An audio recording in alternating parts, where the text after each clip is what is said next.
Bueno, ante todo, buenos días, les habla Tucson Rivero. En este momento les voy a comentar sobre la teoría de los costos, ¿verdad? En cuanto a la teoría de los costos, tenemos que referirnos al costo de oportunidad. En cuanto al costo de oportunidad, debemos hablar que es el valor dejado de percibir de los recursos utilizados en su mejor uso, ¿verdad? Es decir, que en este ítem de la economía dejamos de percibir cierto valor de un artículo, de un bien, debido al uso alternativo que se le pueda dar a este bien, ¿verdad? O si tiene un sustituto, debería de tener un costo menor, o su valor debería ser menor, ¿verdad? En cuanto a los costos privados, debemos referirnos que son todos los costos explícitos o implícitos en que se incurren, en que incurren los individuos o la empresa, perdón, o las empresas, ¿verdad? En esto, cuando hablan de costos implícitos o explícitos, es muy claro hablar o decir que en cuanto a los implícitos son costos internos de las empresas o de las instituciones, ¿verdad? Como por ejemplo la compra de papel o material para el mínimo funcionamiento, o el pago de los empleados, la compra de materia prima, etcétera.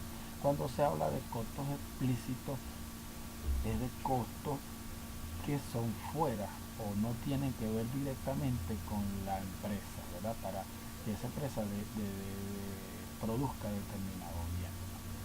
En cuanto a los costos sociales, debemos referirnos que acá, más que todo, es los costos que incurre el Estado o los países para tener el mínimo funcionamiento de la sociedad, ¿verdad? Es decir, por ejemplo, un hospital eh, eh, funciona su, su, su organización va dictaminada por el Estado, y por ende el Estado es el que invierte allí tanto en material médico quirúrgico para poder atender a los pacientes, en el pago de los médicos, de las enfermeras, etcétera, para que haya el mínimo funcionamiento de esas instituciones, ¿verdad? En cuanto al fijo total, podemos decir que son frecuentemente aquellos costos que son irrecuperables, es decir, aquellos que no pueden reducirse, sí que tenga importancia la tasa de producción que se esté generando en un momento determinado. Por ejemplo, una empresa tiene costos fijos totales en, por ejemplo, en X materia prima, que no pueden reducir su costo. ¿Por qué? Porque depende de un ente externo, o dependen de situaciones externas que no son propias de la empresa, y por ende tienen que comprar esa materia a ese precio, porque ellos no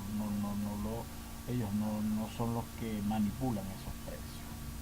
En cuanto a los costos variables totales, podemos definirlo como aquellos costos en que se incurre en el uso de insumos variables durante el proceso productivo.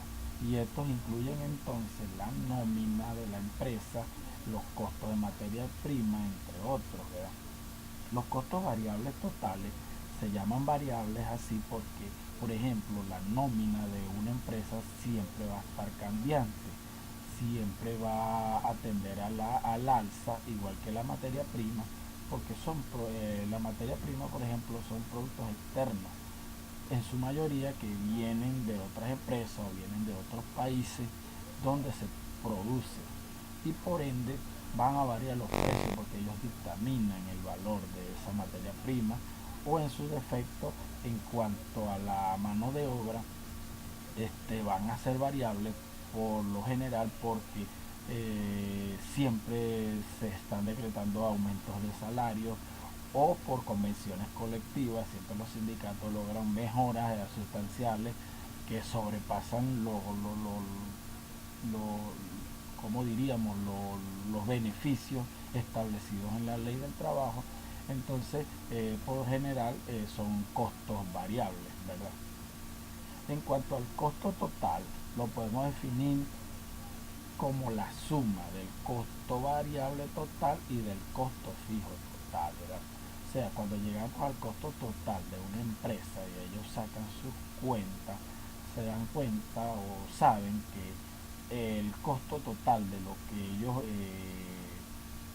incurrieron para producir X producto, tienen que hacerlo sumando el costo variable total más los costos fijos totales, para así llegar a un costo final o a un costo total, y luego ellos aplicarle su ganancia. Su ganancia por lo general, acá con la nueva ley de precios, no deben exceder del 30% de sus ganancias.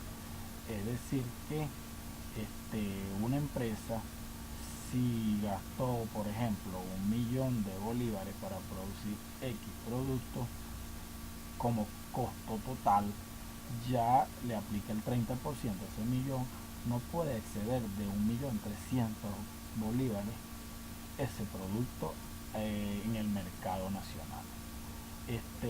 Cabe destacar, todas estas definiciones las extraje del libro de microeconomía de los autores Roger Miller, Leroy y de Roger Maynard. Muchas gracias, hasta luego.